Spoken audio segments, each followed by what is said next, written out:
Hello guys, welcome back to our channel. तो दोस्तों, आज हम पढ़ने जा रहे हैं voice part 4 passive form of present indefinite tense interrogative sentence. तो चलिए दोस्तों, इसे समझने की कोशिश करते हैं।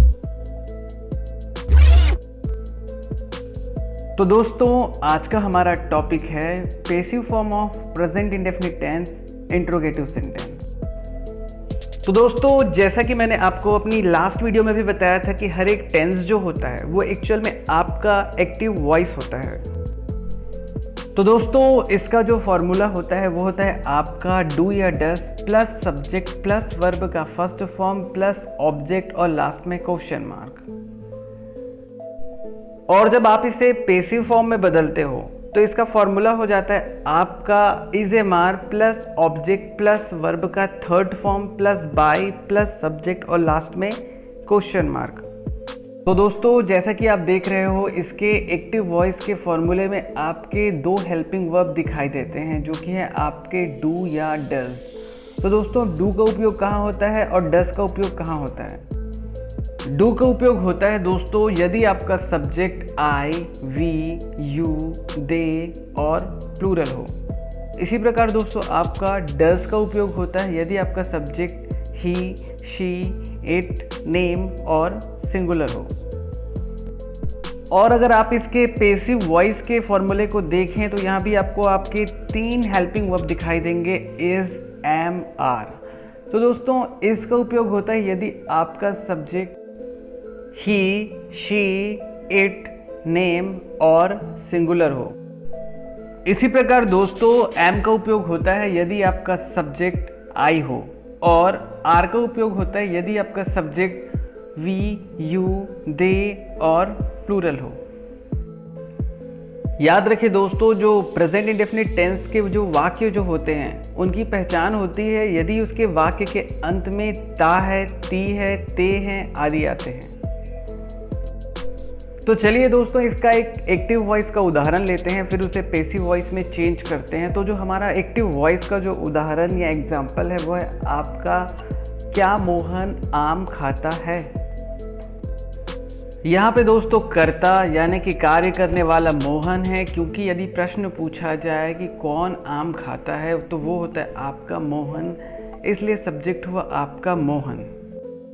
वर्ब यानी कि क्रिया है दोस्तों आपका खाना, जिसे हम इंग्लिश में कहते हैं इट। इसका पता दोस्तों आप वाक्य पढ़ के आसानी से लगा सकते हो, क्योंकि किसी वाक्य में जो काम होता है वो होती है आपकी वर्ब या फिर क्रिया। इसके बाद आता है दोस्तों आपका ऑब्जेक्ट, जो कि वाक्य में कर्ता, सब्जेक्ट और क्रिया वर्ब को छोड़ करके बसता है। तो दोस्तों, यहाँ पे आपका मोहन हुआ आपका सब्जेक्ट यानी कि कर्ता, खाना यानी कि इट हुआ आपका वर्ब, और क्या बचता है दोस्तों? जो बचता है वो है आपका आम। यानी कि दोस्तों हमारा ऑब्जेक्ट यानी कि कर्म होगा आपका आम यानी कि मैंगो। तो चलिए दोस्तों, इसे ऊपर दिए गए फॉर्मूले के हिसाब से लिखते हैं। तो दोस्तों, फॉर्मूले में सबसे पहले है आपका डू या डज। तो जो हमारा सब्जेक्ट है वो है आपका मोहन, जो कि एक नाम है, और नाम के साथ लगता है आपका डज, इसलिए क्या आएगा यहाँ पे डज। फिर है दोस्तों आपका सब्जेक्ट, जो हमारा सब्जेक्ट है वो है आपका मोहन, तो क्या लिखेंगे हम यहाँ पे मोहन।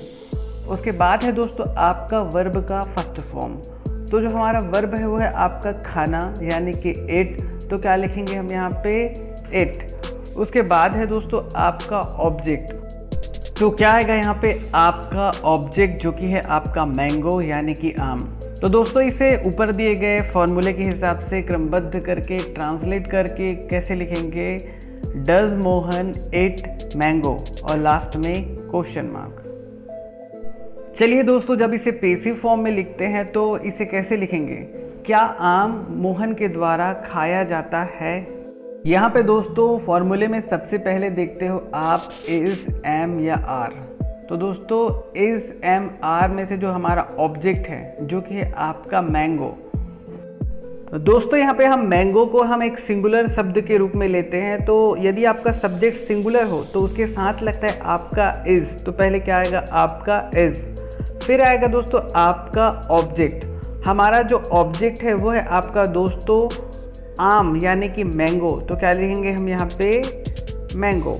ठीक है, उसके बाद है दोस्तों आपका वर्ब का थर्ड फॉर्म। तो दोस्तों ये हमारा जो वर्ब है वो है आपका इट। वर्ब के दोस्तों 3 फॉर्म होते हैं, प्रेजेंट, पास्ट और पास्ट पार्टिसिपल। तो हमारा जो वर्ब है इट, इसका प्रेजेंट फॉर्म होता है आपका इट ही, इसका पास्ट फॉर्म होता है आपका एट और पास्ट पार्टिसिपल फॉर्म होता है आपका इटन। तो दोस्तों यहाँ पे वर्ब का थर्ड फॉर्म हमें यूज़ करना है जो कि आपका होता है लास्ट वाला पास्ट पार्टिसिपल, जो कि है आपका इटन। तो क्या लिखेंगे हम यहाँ पे इटन। फिर आएगा दोस्तों आपका बाय, फॉर्मूले के अकॉर्डिंग जैसा कि आप देख सकते हो, तो क्या लिखेंगे हम यहाँ पे बाय। फिर आएगा हमारा सब्जेक्ट, हमारा जो सब्जेक्ट है वो है दोस्तों आपका मोहन, तो क्या लिखेंगे हम यहाँ पे मोहन। तो दोस्तों इसे ऊपर दिए गए फॉर्मूले के हिसाब से क्रमबद्ध करके ट्रांसलेट करके कैसे लिखेंगे, is mango eaten by Mohan और लास्ट में क्वेश्चन मार्क। चलिए दोस्तों एक्टिव वॉइस का एक दूसरा एग्जाम्पल भी लेते हैं जो कि आपका क्या तुम बाजार जाते हो। यहाँ पे दोस्तों आपका सब्जेक्ट यानी कि करता है आपका तुम यानी कि यू, क्योंकि यदि प्रश्न पूछा जाता है कि कौन बाजार जाता है तो जवाब क्या आता है आपका तुम यानी कि यू, इसलिए हमारा सब्जेक्ट होगा आपका यू। वर्ब यानी कि क्रिया होगा दोस्तों आपका जाना, जिसे हम इंग्लिश में कहते हैं गो। इसका पता दोस्तों आप वाक्य पढ़ के आसानी से लगा सकते हो। इसके बाद आता है दोस्तों आपका ऑब्जेक्ट, जो कि वाक्य में कर्ता, सब्जेक्ट और क्रिया वर्ब को छोड़ करके बचता है। तो दोस्तों यहाँ पे तुम यानी कि यू हुआ आपका सब्जेक्ट, जाना यानी कि गो हुआ आपका वर्ब यानी कि क्रिया। तो बचता क्या है दोस्तों, जो बचता है वो है आपका मार्केट यानी कि बाजार। तो हमारा ऑब्जेक्ट होगा आपका बाजार यानी कि मार्केट। दोस्तों इसे हम यहाँ पे द मार्केट लिखेंगे क्योंकि यहाँ पे किसी विशेष मार्केट के बारे में बात की जा रही है। तो चलिए दोस्तों इसे ऊपर दिए गए फॉर्मूले के हिसाब से ट्रांसलेट करने की कोशिश करते हैं। तो दोस्तों आपके जो फॉर्मूले में जो सबसे पहले है वो है आपका डू या डज। मैंने आपको दोस्तों पहले ही बताया था कि यदि आपका सब्जेक्ट यू हो तो उसके साथ लगता है आपका डू, तो क्या लिखेंगे हम यहाँ पे डू। फिर है दोस्तों आपका सब्जेक्ट जो कि है आपका यू। इसके बाद दोस्तों आप फॉर्मूले में देख सकते हो जो कि है आपका वर्ब का फर्स्ट फॉर्म, और जो हमारा वर्ब है वो है आपका गो यानी कि जाना। तो क्या लिखेंगे हम यहाँ पे गो। इसके बाद है दोस्तों आपका ऑब्जेक्ट जो कि है आपका द मार्केट। तो दोस्तों इसे ऊपर दिए गए फॉर्मूले के हिसाब से क्रमबद्ध करके ट्रांसलेट करके कैसे लिखेंगे, do you go to the market और लास्ट में क्वेश्चन मार्क। दोस्तों ध्यान रहे कि गो के साथ जो ऑब्जेक्ट लगता है उसके पहले ज़्यादातर टू का उपयोग किया जाता है। दोस्तों जब इसे पैसिव वॉइस के रूप में लिखते हैं तो कैसे लिखते हैं, क्या बाजार तुम्हारे द्वारा जाया जाता है। दोस्तों जब हम इसे पैसिव वॉइस में चेंज करते हैं तो फॉर्मूला आपका स्टार्ट होता है जैसे कि आप देख सकते हैं इज, एम या आर से। और दोस्तों हमारा जो ऑब्जेक्ट है वो है आपका द मार्केट जो कि है आपका सिंगुलर, एक वचन, एक मार्केट है, तो उसके साथ लगेगा आपका इज।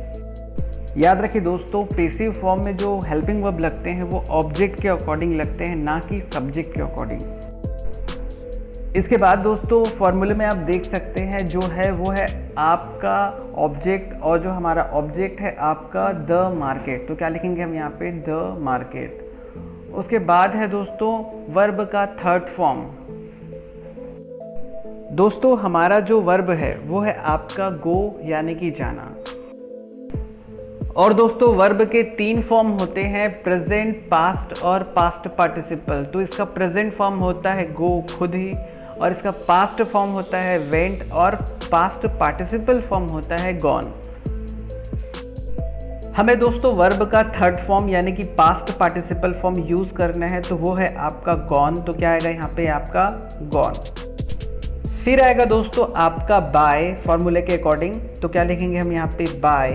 फिर है आपका सब्जेक्ट, और हमारा जो सब्जेक्ट है वो है आपका यू। यू का ऑब्जेक्ट फॉर्म यू ही होता है, तो क्या लिखेंगे हम यहाँ पे यू। तो दोस्तों इसे क्रमबद्ध करके ट्रांसलेट करके कैसे लिखेंगे? Is the market gone by you और लास्ट में क्वेश्चन मार्क। तो दोस्तों ये रहे मेरे एग्जाम्पल जो मैंने आपको समझाए, आपको एक्सप्लेन किए। तो दोस्तों अब देखते हैं कि आप कितना समझे हो। तो इसके लिए मैं आपको 2 क्वेश्चन देता हूं, आप नीचे कमेंट के ज़रिए इसका आंसर ज़रूर भेजिए। और हमारा जो क्वेश्चन है वो है आपका पहला, क्या वह कपड़े लाता है? और दूसरा है आपका, क्या वे गाना सुनते हैं?